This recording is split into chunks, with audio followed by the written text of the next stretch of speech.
Hey, what's up, everybody? BD44 coming at you with another video. All right, so the word of the day is patience. Patience, and the reason why we're speaking of patience is because I haven't had any as it pertains to the Los Angeles Lakers.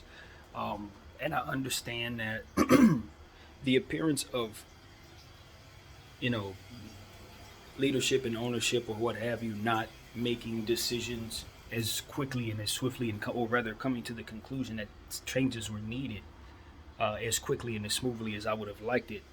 Um, it can appear to give me the illusion that things are not happening now. Do you see what I'm saying? And that's what I'm trying to try to help myself as well as anybody else who may be thinking like that through as it pertains to waiting on certain things. Not only as it pertains to basketball, but it just in general. But in the presence of this particular topic, you want this guy gone and that person gone and this person to be traded and that person to be moved. And if that isn't done overnight, it's like, oh my God, hurry up, hurry up. Why do I have to keep saying this? When the reality is, if you're behind the scenes, of course, you're privy to how things work from a timeline perspective and from a numbers perspective, for which we're not as privy to as fans. And it gets to a point where we start to expect things to happen just a bit too fast. And if people rush things, um, then they're probably not done properly, or it's probably done in a way that ain't gonna make you happy. So I think not to shoot them any bail or to say that they're definitely moving behind the scenes, but I think we're getting to a point where I speak for myself when I say it's time to reel it in just a little bit and respect the fact that it's going to take some time to get some of these moves that we want made right. Um, the whole Rob Pelinka situation, should they fire the GM and bring in somebody else, that's not an overnight decision. That's a major infrastructure decision. And when you consider what the timeline is for the Lakers in terms of they have to figure out what they want to do is to begin with, what their identity should become as they build forward. Do they want to go, forward with LeBron James, or would they like to blow it up this offseason? Those are decisions that you shouldn't just make. You see what I'm saying? That should be thought out, ran through over and over again, brainstormed, all that, several times over before even executing anything like that. So I just want to encourage all of us to give the Lakers a few months now. The rest of the season, it's going to be about them making the right decisions behind the scenes to come to the best conclusion for the team. It's not about hurry up, Gina, do it now, even though that's what we've been saying. The necessary need to hurry things up came from a notion that we needed to get this season right, most importantly, and two, in a broader way, make every season that LeBron James is here count, right? But the reality is LeBron James had some demands. We met them. They failed. He's unhappy. We're unhappy. So I think LeBron should be coming to the conclusion that it's time for other people to make decisions.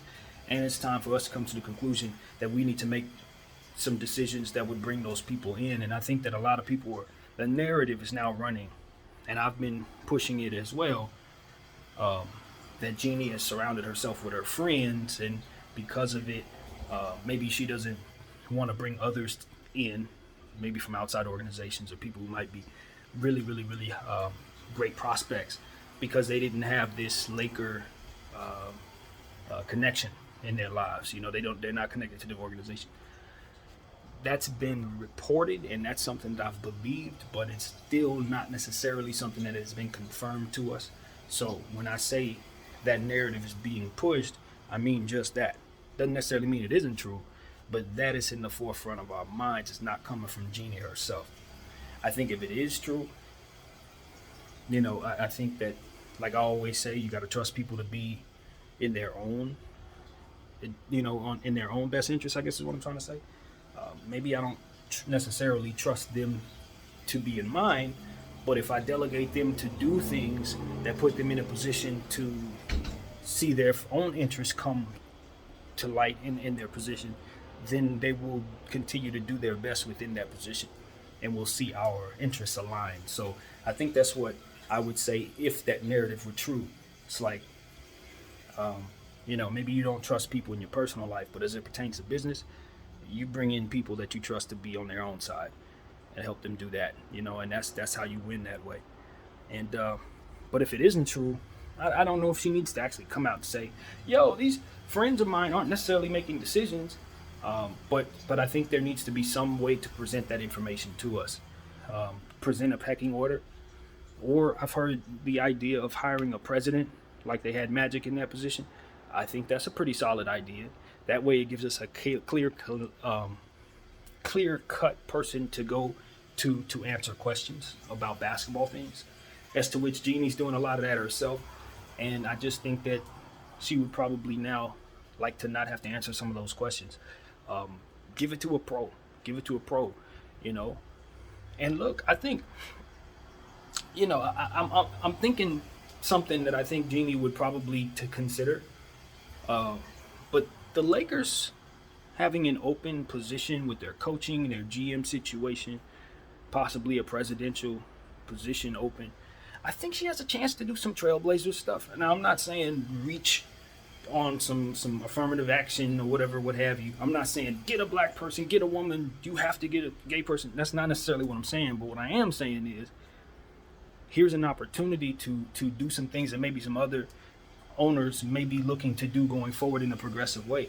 I think the Lakers have been one that has always shown that they are in a position to think outside the box, to provide a certain connectivity to people. Just in general, that's one of the things that draws us to our franchise, is the fact that they kind of get the community. They understand us to a degree. They seem to fight for the right things and stand for the right things, rather. And I just think that this is a great opportunity for, in the presence of all the bad connotations that come with being an owner or a chairman or whatever the new term is, especially in other sports. I think this is a way for Jeannie to kind of once again lead the way in terms of trailblazing and doing some things that maybe other owners would be hesitant to do for political reasons or image reasons or what have you. I'm thinking, as I said, not necessarily, but if there's a wonderful candidate who happens to be a woman, put her in the presidential position, put her at the head coaching position. If there's somebody that you see who's a GM or maybe isn't getting an opportunity, that's the guy to go grab and see if he can do the job properly. Just by example. I think it gives her an opportunity to gain yet more support from which she already has. I mean, I look at her as the Khaleesi of the NBA. I mean, she's, you know what I mean? She's the mother of dragons, so that image I think can carry forward. In first picking the right person for the job, but maybe expanding that list to kind of open it up for some folks who maybe ain't getting opportunities. I think that would be a great look for both her brand and Bron's brand. Just a thought. So yeah, expand that list. Put some people on there that maybe others wouldn't. I think that's the way to go.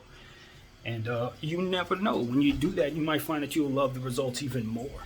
I think a lot of times we find that there are geniuses and gems in different areas that are being ostracized because they don't look the part or don't fit the group or don't present a certain way. But I think as the world continues to go forward, we're starting to realize that it's not about this, but it's more so about this. And once you start, putting people in positions to do what it is that they're great at, you start finding that some of those people don't look like whatever you would think, you know what I mean? But they can do the job just the same. So may that be something, a seed that's planted into everywhere. I want everybody to think that way about their business because, some of the best people on earth are in places you are not at, basically. But anyway, just to move this along, I think the Laker organization is just going to have to take their time, even though the fans like myself, we want this to happen right away. We want to see this person move. We want that person out. We want all this. But if we're going to do it right, patience is the way to go.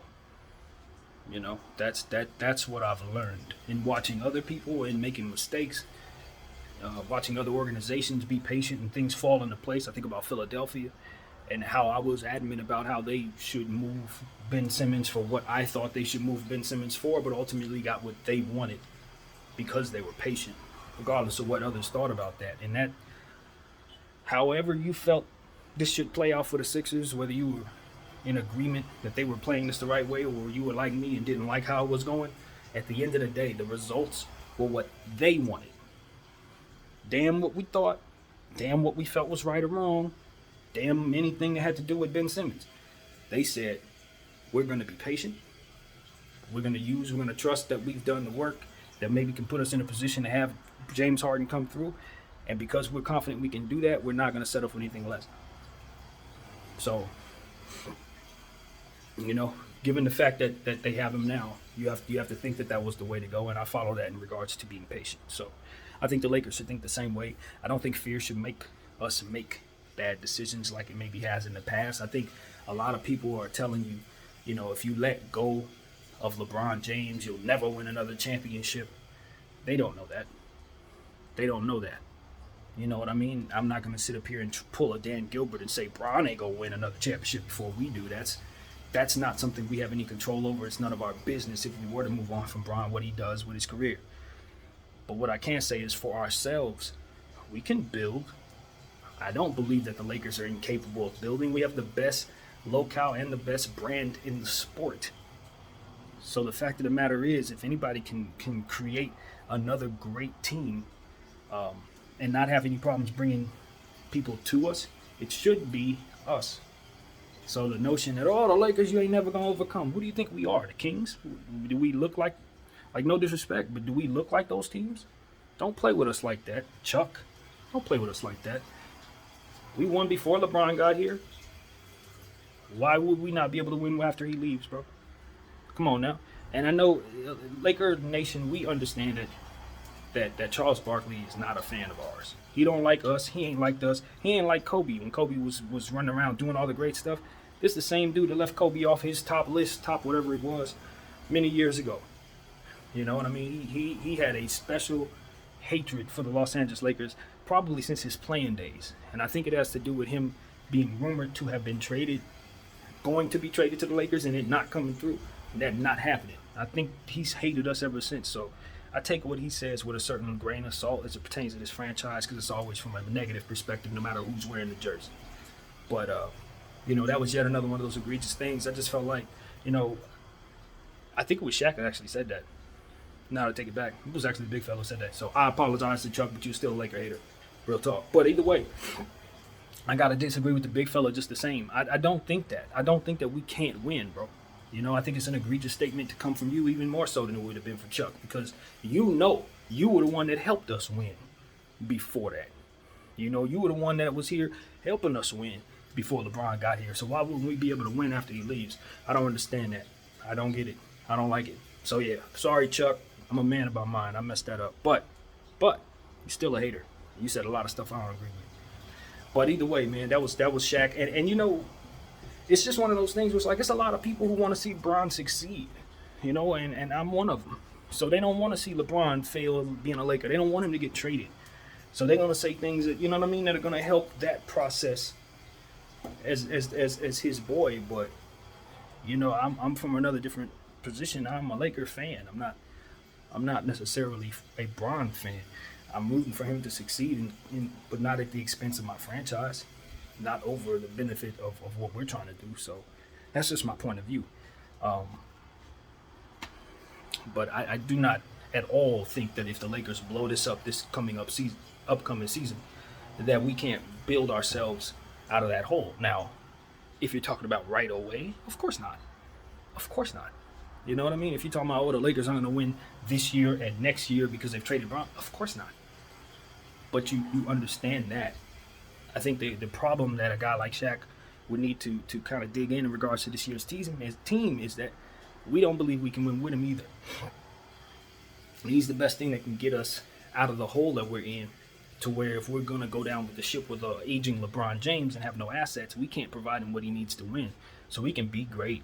He can bring us billions of dollars and keeping people in our seats, but we're still going to look as bad as we look tonight. People are going to boo and eventually lose interest, like we're starting to right now. He's active. He's on the floor playing. And this is how we look.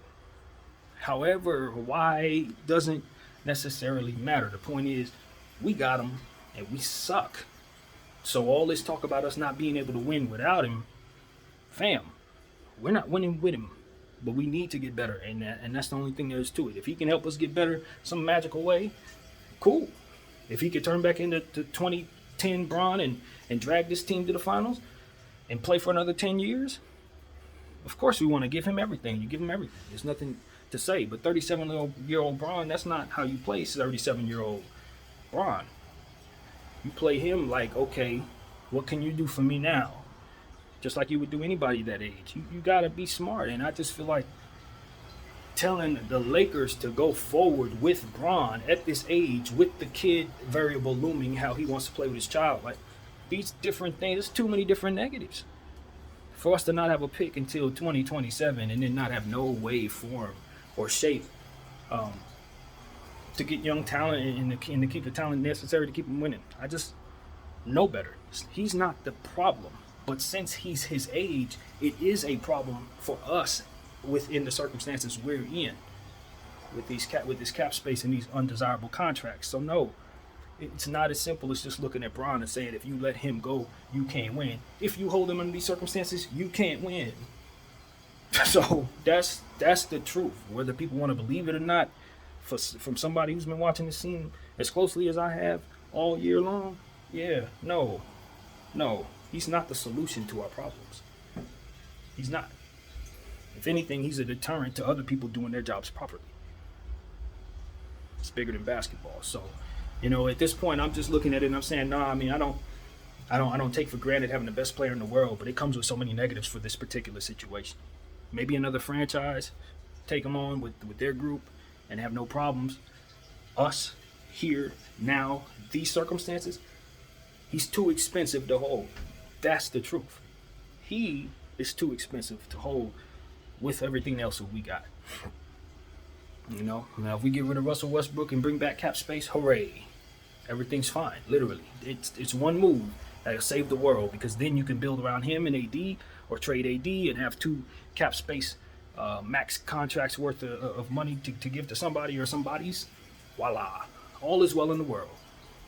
But if you can't get rid of Russell Westbrook for anything that's going to help you get that space, Bron is the only thing on this team that you can honestly say you can pencil in to really give you the production that you need.